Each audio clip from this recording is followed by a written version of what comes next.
Well, it's a wet Sunday afternoon and I thought I'd have a little bit of a play. So if you want to join me and see what happens, then carry on watching and all will be revealed.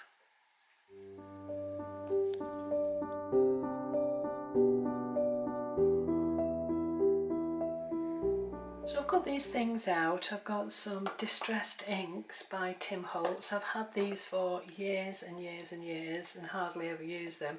I've got a piece of A4 paper which I've ripped in half, and these are probably now A5 size, and I've put a line around here, around the jelly plate, so that when I put the papers on I can approximately get it lined up, but I'm not too worried about that. I'm going to start with this peeled paint, which is a rather nice green colour.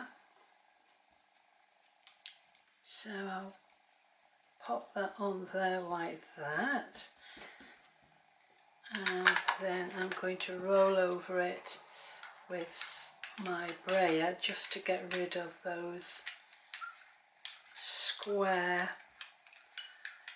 lines that you get from the distress pad when you put it down.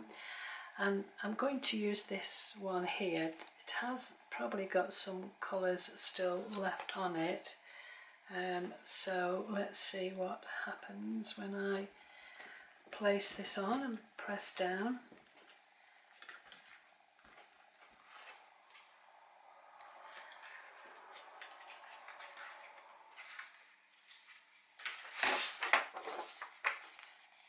Try to get this squared up as best I can. There we go.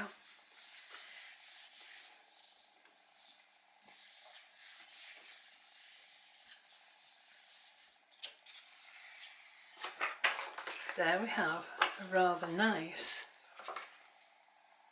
impression. So even though we're just using the distress inks, you get a really nice effect. So what would happen if I put some more of this green down and then put some green onto the plate? Let's see what happens when that occurs.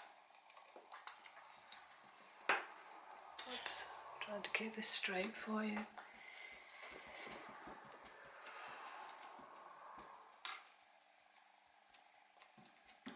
Trying to put plenty of this on. Never looks as though there's very much on, but in fact it's really quite coated.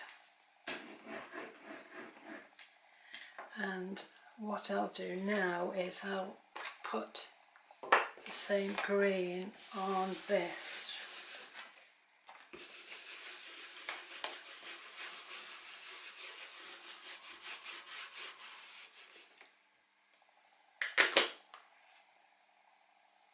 We'll see if we get any difference.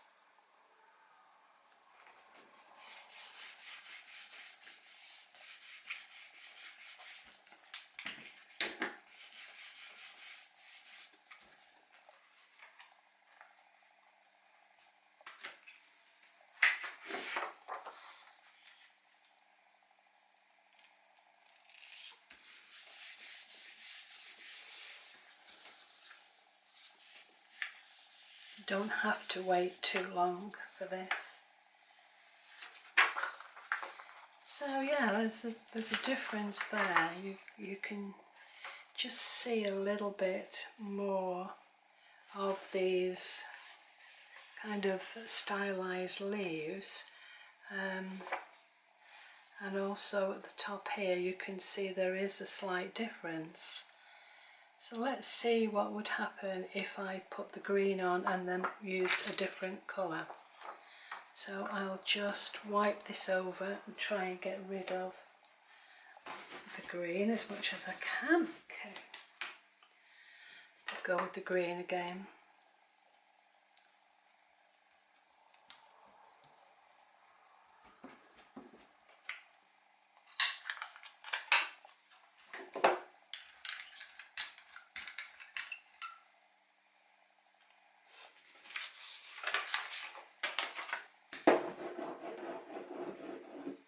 and I've put some pickled raspberry.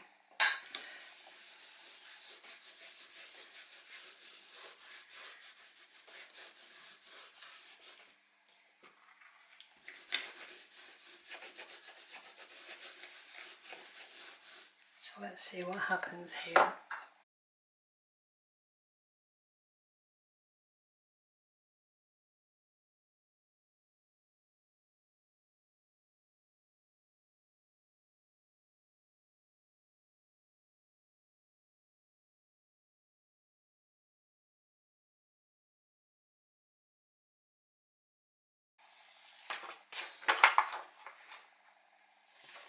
So there we have 3 different examples. This one with the pickled raspberry, or if you're from, well, I'm in the north of England, if you're down south it'd be pickled raspberry. There's pickled raspberry there.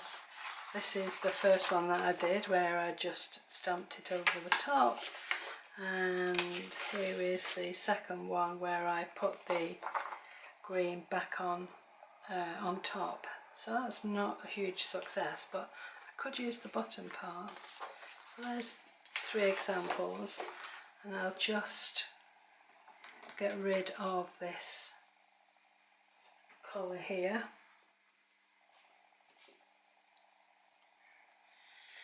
Okay, so let's try with peacock feathers.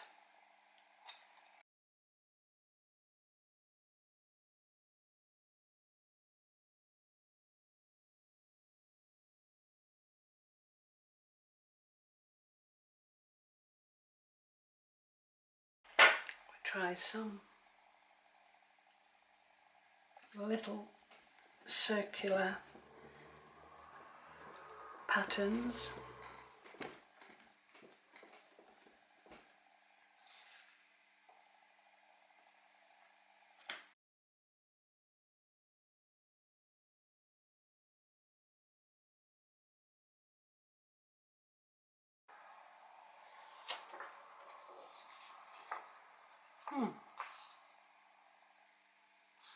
Not very distinct that. Let's try it the other way around. Let's try it putting the, oops, let's try putting that on there. See what happens then.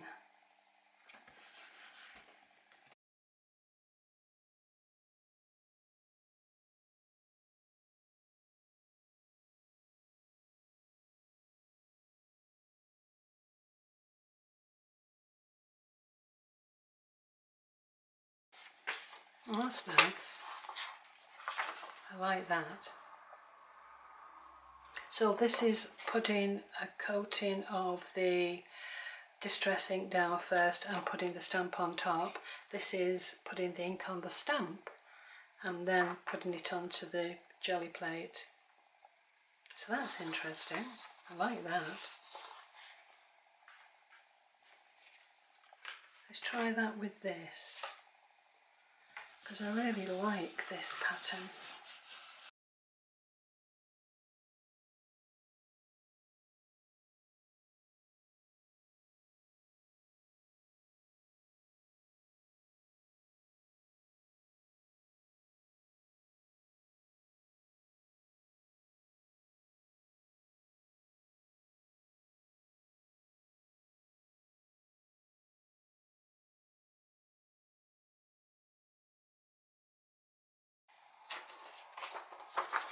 Oh, that's nice.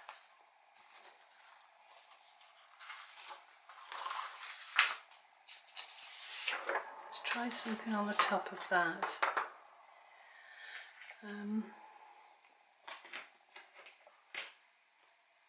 Let's go for this one. And I'll go back to the peacock. This might be the usual hideous mess, but we'll see.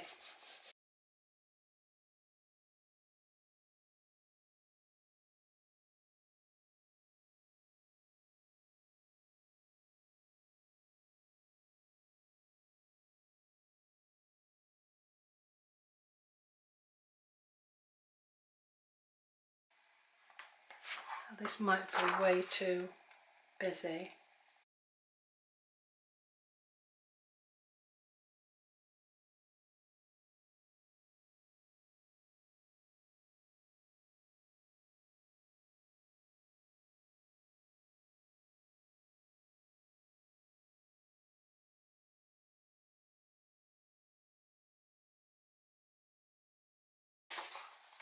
That's not too bad. I like that. Pop this back on. See if anything comes off.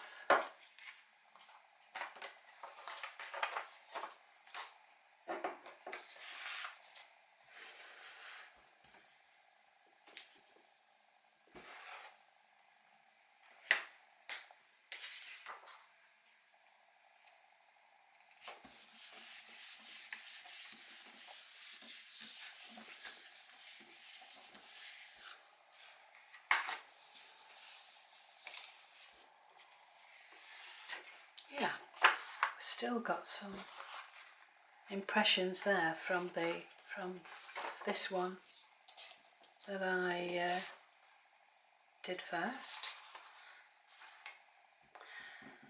Now that I have, this is iced spruce.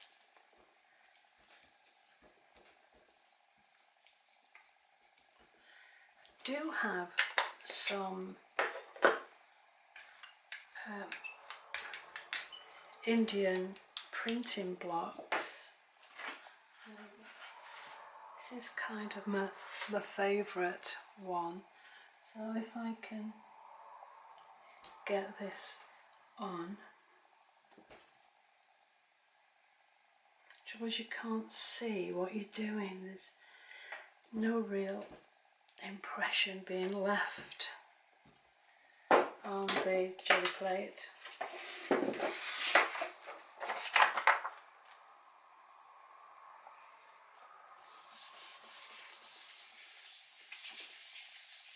I have two of these, this one here and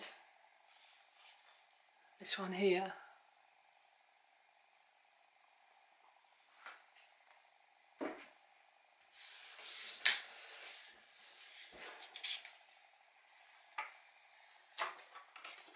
That's a very, very faint one, but again there's some of the raspberry that's still left on the Indian block that I was using, but that, I don't know whether you can see that.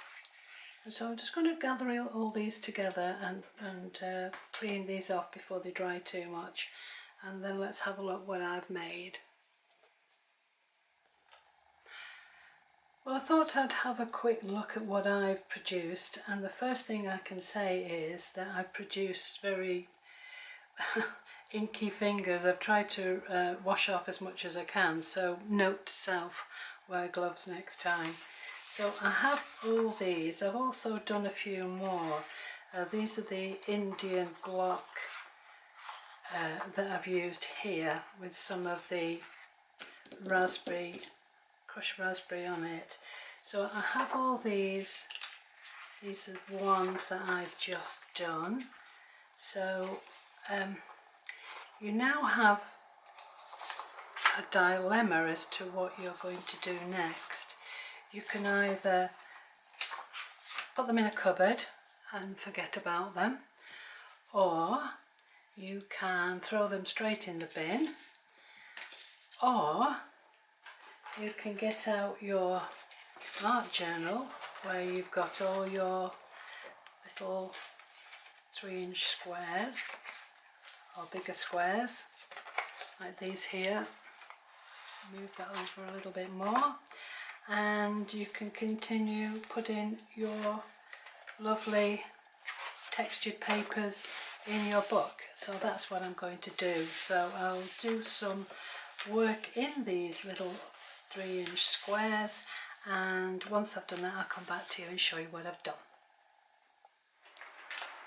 So here is the first page that I've made with the textured papers that I've just showed you how to put together, and what I've done is I've just gone around the papers to find which areas that I like. I use this little cutout that I've made with cartridge paper, just 3-inch squares on it. And what I do is I will go round and look for areas that I quite like. Once I find an area that I quite like, I go around with a pencil and then cut it out and stick it in my book. So there's no ripping and deciding what goes where. With this, it's just getting the template, finding an area that you like and putting it into your book. And this will just be a reminder of something that I did today when I showed you what to do with some plain paper, a couple of stamps, some distress inks in peacock feathers, pickled raspberry, peeled paint, iced spruce, Mabrea, and one or two of these stamps that have been hanging around for years and never used. So I hope you enjoyed that, and I think I'm going to do another one, but this time I'm going to try and use the distress inks with botanicals. Now whether or not that's going to work, I don't know, but it's going to be lots of fun trying and finding out. So thanks for watching, and I'll see you again next time. So bye for now. Bye bye.